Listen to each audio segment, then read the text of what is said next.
Summarization with Excel. हम discuss करने जा रहे हैं कि डेटा को एक्सेल के जरिए किस तरीके से समराइज करेंगे फॉर्मूले के जरिए।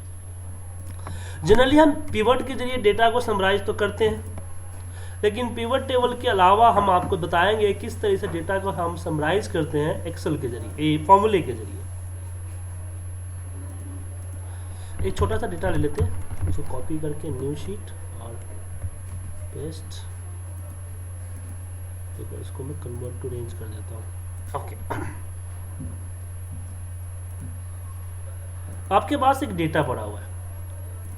अब जैसे कि हम बात करते हैं डेटा समराइजेशन हम पिवट के जरिए भी करते हैं, हम पिवट टेबल के जरिए भी अपने डेटा को समराइज करते हैं। लेकिन पिवट टेबल के जरिए डेटा समराइज करने के बाद डेटा ऑटोमेटिक नहीं होता, ऑटोमेटिक अपडेट नहीं होता है। हालांकि डेटा समराइजेशन में पिवट सबसे बेनिफिशियल होता है। पिवट टेबल का यूज करके आप डेटा को समराइज कर सकते हैं। लेकिन सबसे इसमें जो पावरफुल होता है हमारा फॉर्मूला होता है, क्योंकि फॉर्मूले के लिए हम यूज करते हैं। फॉर्मूला हम कहाँ यूज करते हैं? जहाँ पे आपका फिक्स फॉर्मेट हो, वहाँ पे हम फॉर्मूला यूज करते हैं। जैसे आपके पास डेटा है, तो मुझे डेटा में एक चाहिए होता है कि प्रोडक्ट, हमने यहाँ पर प्रोडक्ट रख लिया और एक इसी को कॉपी करके इसी पेस्ट कर लेते हैं, सिलेक्शन पेस्ट, और इसको मैं फॉर्मेट डुप्लीकेट ऐड। अब जैसे कि मेरे पास फिक्स फॉर्मेट है कि प्रोडक्ट का टोटल अपसेल कितना है, ये फिक्स है हमारा। तो अगर इस काम को हम पिवट के जरिए भी कर सकते थे। हम कैसे करेंगे? हम इसको सिलेक्ट करेंगे, insert pivot table and okay, और जस्ट यहाँ पे हम प्रोडक्ट रखेंगे और प्रोडक्ट अपसेल वैल्यू रखेंगे। और इसी काम को हम फॉर्मूले के जरिए भी करेंगे। कौन सा फॉर्मूला लगेगा इसमें? इसमें फॉर्मूला लगेगा सम इफ। इसको हम सिलेक्ट करते हैं डेस्कटॉप, तो माफ कीजिएगा, सम इफ मतलब कि सम तो करना है लेकिन किसी कंडीशंस पे। सम इफ का मतलब ये होता है कि हमें सम करना है लेकिन कंडीशन पे सम करना है। तो रेंज, आपको कंडीशंस कहाँ पे अप्लाई करनी है, उसका रेंज या सबसे 3 इनपुट इसमें होता है, सम, क्राइटेरिया रेंज और सम रेंज। तो सबसे पहला आता है रेंज, मतलब कि जो क्राइटेरिया, जो कंडीशन लगाने वाले हैं आप, वो कंडीशन का रेंज कौन सा होगा। तो कंडीशन का रेंज हम सिलेक्ट कर लेते हैं ए के, कंडीशन का रेंज हमारा ए है C/C। फिर आता है क्राइटेरिया मतलब कंडीशन, तो मैंने बोला कंडीशन हमारा डेस्कटॉप है। उसके बाद होता है सम रेंज। अच्छा, इस कंडीशन के अकॉर्डिंग सम किसको करना है, तो मैंने बोल दिया आपसे। आगे अब इसको नीचे तक ड्रैग कर दीजिए। तो यही काम हमने पिवट के जरिए भी किया है, यही काम हमने एक्सेल के जरिए भी किया है। तो बेनिफिट क्या है इस पिवट और इसमें? तो पिवट ऑटोमेटिक आपका अपडेट नहीं होता है। पिवट आपका ऑटोमेटिक अपडेट नहीं होगा, बार बार इसको रिफ्रेश करना होगा। लेकिन आपका डेटा यहाँ पे क्या बोलते हैं, नॉर्मल जो है आपका डेटा, वो अपना अपडेट हो जाएगा। बस एक क्लिक करते हैं आपका अपडेट हो जाएगा। जैसे कि यहाँ पे मान लीजिए कि अगर मैं अपसेल वैल्यू जो है ना, यहाँ पे मिसलेनियस में मिसलेनियस है कितना है, मान लीजिए मिसलेनियस 31210 है, यहाँ पे फिर 500 बढ़ा देता हूँ। तो एंटर मारते ही आपका फॉर्मूला यहाँ पे अपडेट कर दिया। 620 हो गया ना, 210 था, 2120 था, 620 हो गया। बट पिवट के अंदर देखिए यहाँ पे क्या है, 2120 है। एक का अपडेट होगा जब इस पर रिफ्रेश करेंगे, अपडेट हुआ। तो फॉर्मूला के जरिए जब हम फॉर्मूला अप्लाई करते हैं तो यही बेनिफिट होता है। और बेनिफिट है, उसके बारे में हम डिस्कस करते हैं। आपको ये समीप लगाने का तरीका समझ में आ गया आपको?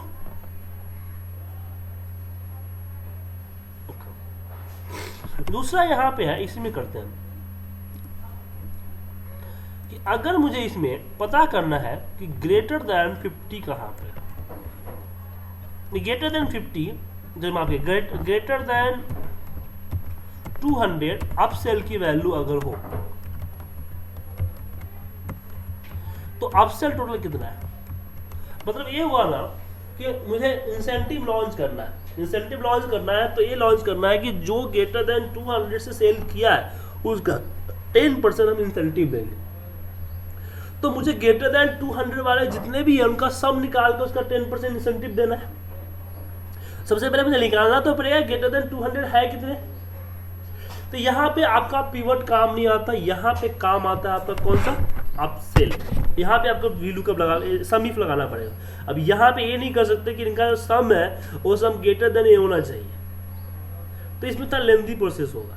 कैसे कि आप प्रोडक्ट हटा के इसका अपसेल वैल्यू डालोगे, अपसेल वैल्यू पे आप फिल्टर लगाओगे इज ग्रेटर देन 200, तो वैल्यू आएगी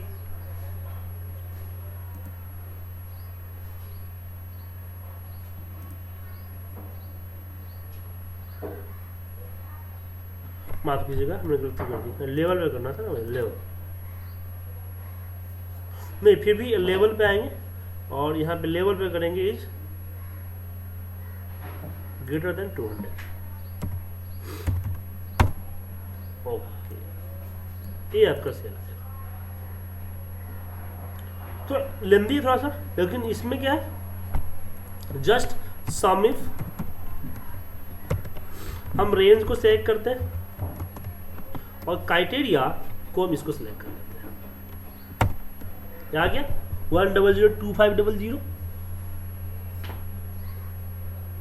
तो इसमें जो आपने M2 यहाँ लगाया है ना, इस M2 के जगह पे हम इस इन्वर्टेड कॉमा में ग्रेटर देन 200 भी लिख सकते हैं। ठीक है, ऐसे आप less than equal to, greater than and greater than equal to का लगा सकते हैं, या नॉट इक्वल टू, ये सारे कंडीशन इसमें अंदर दे सकते हैं। अगर हम बात करें कि अगर मैं मान लीजिए मुझे प्रोडक्ट का सेल निकालना है, लेकिन प्रॉब्लम ये है कि कहीं पे मिसलेनियस है, कहीं पे मिसलेनियस में डॉट लगा, कहीं पे डॉट नहीं लगा, मतलब कि आपका नाम जो है ना वो पूरा का पूरा नाम नहीं है। तो आप चाहते हो कि भाई उसके अंदर में M स्टार्ट होना चाहिए, ठीक है, M से स्टार्ट होना चाहिए। तो उस केस में क्या कीजिएगा, हम यहां पे सम इफ लगाते हैं, सम इफ रेंज, हमने रेंज ले लिया A और क्राइटेरिया में मैंने A ले लिया एंड कॉमा सम रेंज। ठीक है,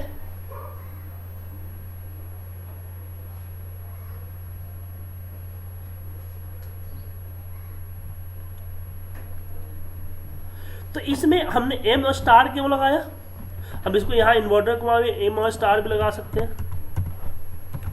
या सिर्फ लगा सकते हैं M और स्टार।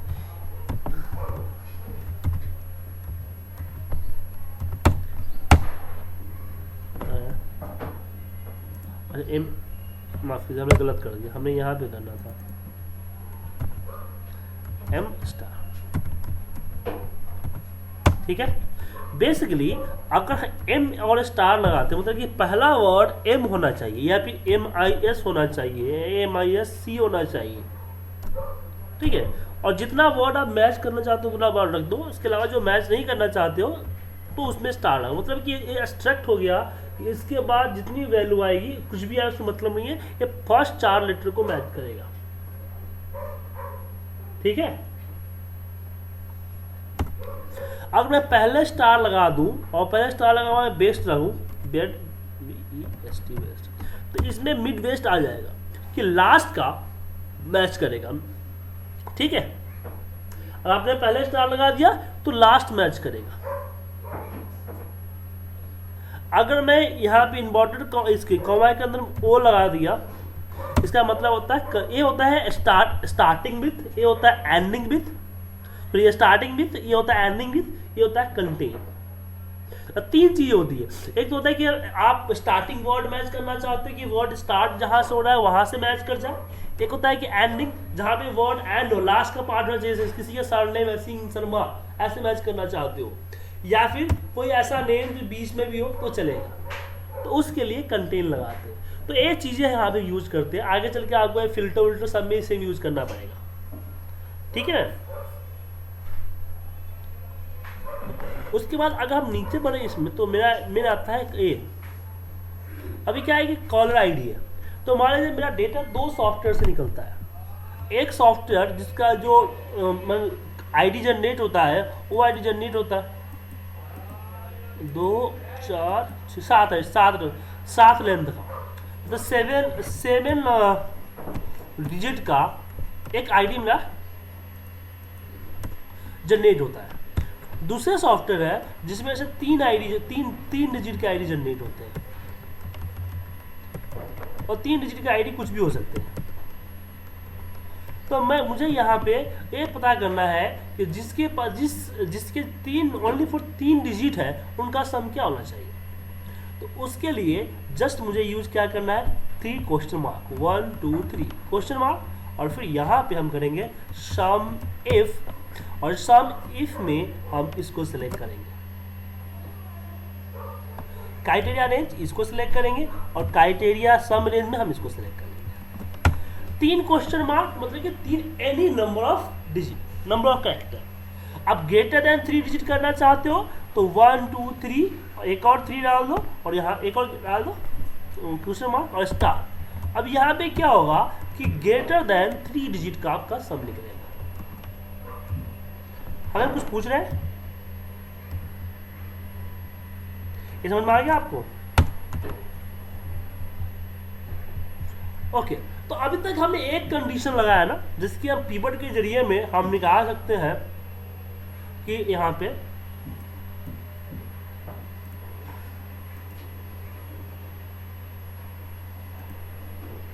कि हमने प्रोडक्ट और रीजन और इसका सेल निकाल दिया, किस प्रोडक्ट में किस रीजन में क्या सेल है। अगर सेम चीज मुझे अगर निकालना हो फॉर्मूले से, तो मतलब एक कंडीशन है तो एक आप सम इफ लगाओगे। अगर multiple condition, more than 1 condition हो गया, इसमें एक कंडीशन ज्यादा कंडीशंस है, तो उस केस में हम यूज करते हैं सम इफ। मोर देन 1 कंडीशंस में हम क्या यूज करते हैं, सम इफ। यहां पे equal sum if sum range, तो पहला सम रेंज, इसमें तो उल्टा देना होता है, सम रेंज, तो सम का रेंज कौन सा है मेरा, ए है। क्राइटेरिया 1 रेंज, पहली क्राइटेरिया किससे मैच करनी, तो मैंने बोला हमारा प्रोडक्ट से। क्राइटेरिया कौन सा है, एसएससी। दूसरी क्राइटेरिया कौन सी है, तो मैंने बोला दूसरी क्राइटेरिया मेरा है कस्टमर टाइप। अब दूसरी क्राइटेरिया कौन सी है, तो हमारा बोला ए रहा, एंटर मारा। अब इसमें मैं आगे बढ़ने से पहले तो फ्रीज कर देता हूं।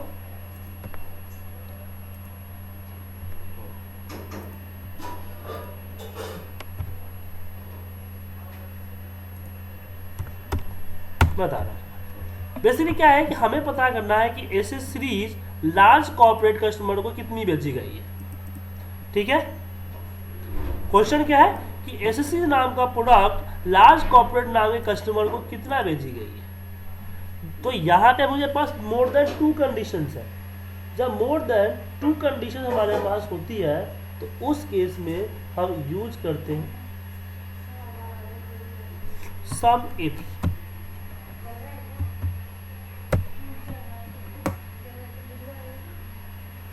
सम इफ,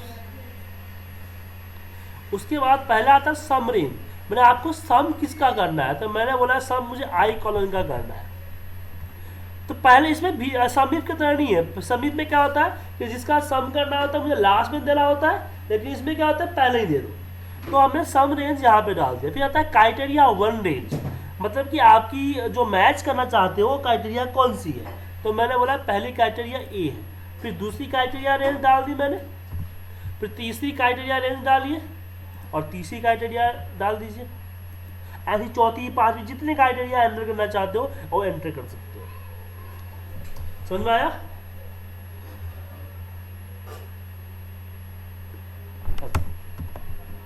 अब आगे इसको आगे और ड्रैग करने से पहले फ्रीज करना होगा। तो हमने डेटा रेंज जितने भी सबको फ्रीज कर दिया और L20 जो है इसका सिर्फ L फ्रीज किया, 20 फ्रीज नहीं किया, क्योंकि मुझे उसको नीचे की तरफ ड्रैग करना है, 20 होना चाहिए। ऐसे M में 90 को फ्रीज किया, M को फ्रीज नहीं किया, ताकि आगे बढ़े तो M जो है N बन जाए, और नीचे तक ड्रैग कर दिया इस तरह से। ठीक है,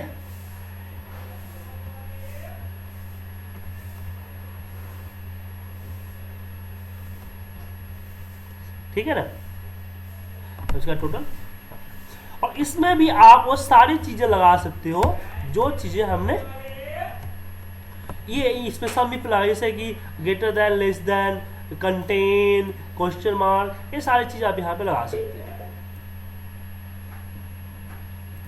अब आप क्या कीजिए, सम इफ की मदद से, सम इफ और सम इफ्स की मदद से मुझे पिवट से जो चीजें आप कर सकते हो वो चीजें फॉर्मूले से करके दीजिए। ठीक है, अब पिवट लगा लीजिए। पिवट में जैसे जैसे हम चेंज करते हैं, कॉल ड्यूरेशन डाल देते हैं, रीजन डाल देते हैं, या टाइम डेटा डाल देते हैं, तो जो चीज़ें आप जो समरी आप पिवट से बना सकते हो वो समरी आप फॉर्मूले से बनाइए। जैसे दो आपके सामने प्रेजेंट किया, एक समरी मैंने इसको प्रेजेंट किया है, कैसे हमने बना लिया, दूसरी समरी मैंने आपके सामने ये प्रेजेंट किया। ठीक है, और आप कम से कम 3 या 4 समरी खुद बना के मुझे दीजिए अभी, या भी कीजिए। अभी क्लास का टाइम आपके पास आधा घंटा है, तो आधे घंटे का आपका प्रैक्टिस टाइम दे रहा हूँ, जिसमें आप करके मुझे भेजेंगे। ये फाइल मैं अभी आपको मेल कर रहा हूँ, ताकि जो इससे पहले जो फॉर्मूले में लगा है वो आपको पता चल जाएगा मैं कौन से फॉर्मूले लगा है। अभी जो काम आ रहा है ना उसमें प्रैक्टिस काफ़ी करनी पड़ेगी आपको, बिना प्रैक्टिस का आप नहीं कर सकते हैं। ठीक है, रिकॉर्डिंग आपको मेरी वेबसाइट से नहीं मिल रही है।